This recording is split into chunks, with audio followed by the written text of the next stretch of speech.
I can think of a few things I believe that J.K. Rowling has taken and adapted from this book series.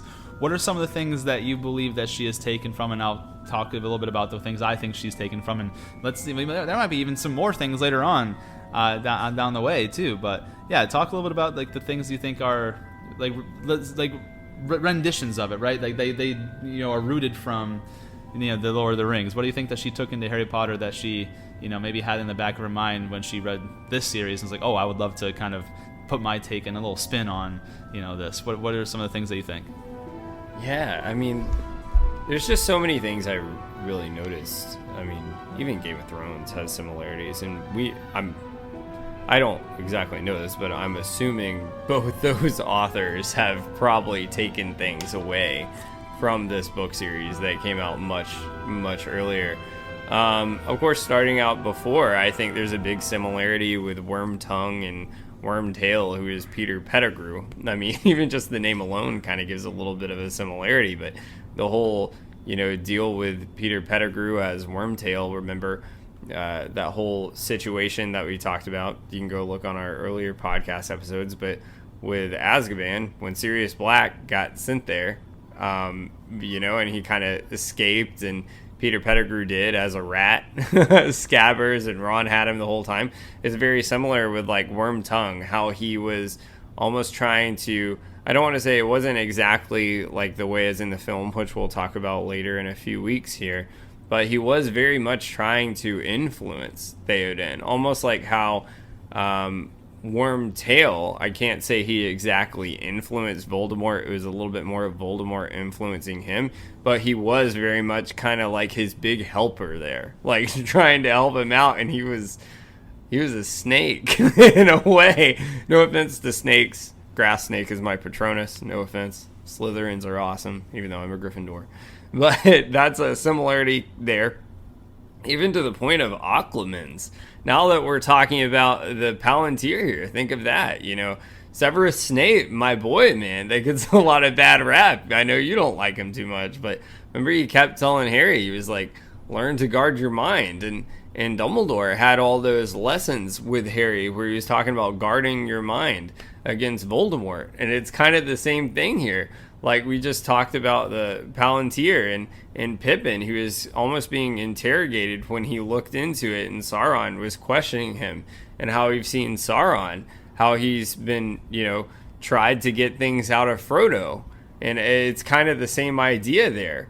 Even let's look into the rings, the rings of power that you have. In a way, they're kind of like, if you look at the Nazgul, or if you look at, I would really put an example as the Nazgul, and how they wear the rings and how it kind of like corrupts their mind, or whoever even is even being influenced by the ring. Just like we saw Boromir in the Fellowship of the Ring, and how it kind of, it doesn't exactly turn you into the same kind of person. Look at Horcruxes. We mentioned this before. Ron's awesome. We talked about, he's made some mistakes, but he's not a bad guy. And when he was wearing the locket, it wasn't exactly, he wasn't being the nicest person, I would say. You can even look at Gaunt's ring. It didn't like possess Dumbledore's mind or anything really, but how it like corrupted his hand. It even takes a toll kind of on your body wearing the rings in a way. So, there's just a lot of very similarities there. And I'll even go as far as, like, Game of Thrones. You play the Game of Thrones, you win or you die. A lot of different things here. How you're seeing, battles that are taking place in Game of Thrones. And a lot of even kind of politics involved in a way. You can kind of even see influences from the book and things that were taken in the Dothraki language and High Valyrian and Low Valyrian, just like he has an entire appendix that comes from Elvish.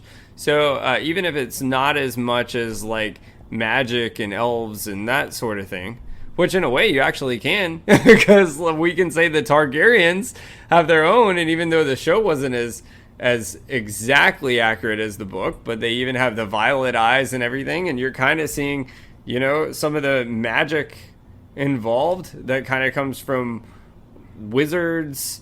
Sort of, the elves aren't as much like wizards, but we've even seen, Glorfindel.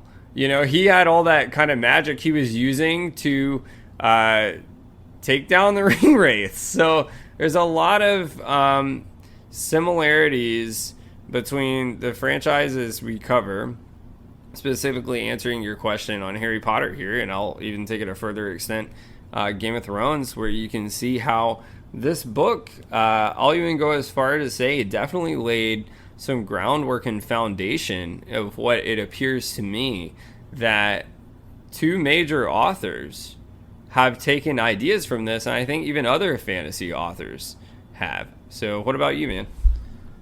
Definitely, and I think that'd be a good way to talk about when we finally finish the entire Lord of the Rings series here in the next couple months, to really talk about all the fantasy fiction franchises that may have drawn inspiration, at least in some aspects, from these books. But to talk specifically about J.K. Rowling and the Harry Potter series, I really think that she drew a lot of comparisons, or there was a lot of influence of his work in what she wrote. I think the ring wraiths, the Black Riders themselves, you can kind of see they're very similar to what her Dementors are. Remember that the Black Kiss. That's what they were talking about back in the Prancing Pony, like back in Bree, when Mary ran down that thing and almost got the Black Kiss from the Black Rider, and there's the Dementor's kiss, and they kind of look similar with the black cloaks, the hood over the head, and you can't really see their face. That is a big one there, and the worm tongue, worm tail comparison, I think you nailed spot on. I think that there's a lot of similarities between those characters. The one I didn't know that you were actually going to bring up, I thought I was going to bring it up first, but you made a really good intuitive guess there. I think that the Rings of Power are very similar to these Horcruxes, not necessarily pieces of souls on it, but that they're these items that can corrupt the people that are in close proximity to them. That's really close too. And then honestly, here's one I'm surprised that you didn't mention this one, Gandalf and Dumbledore, one old one straight they're just old guy that's kind of wise, that's kind of deemed more powerful than everybody else, kind of calling the shots and playing chess master and putting things into play. I think that Dumbledore's character is a direct derivative of Gandalf. To be honest with you, they're very, very similar. They have an aura of power. They're very intelligent. They seem to be the leader. People look to them for guidance. They have a sense of power that you think you don't want to mess with. You think as long as you have them on your side, you're good. That they are very much alike, I think.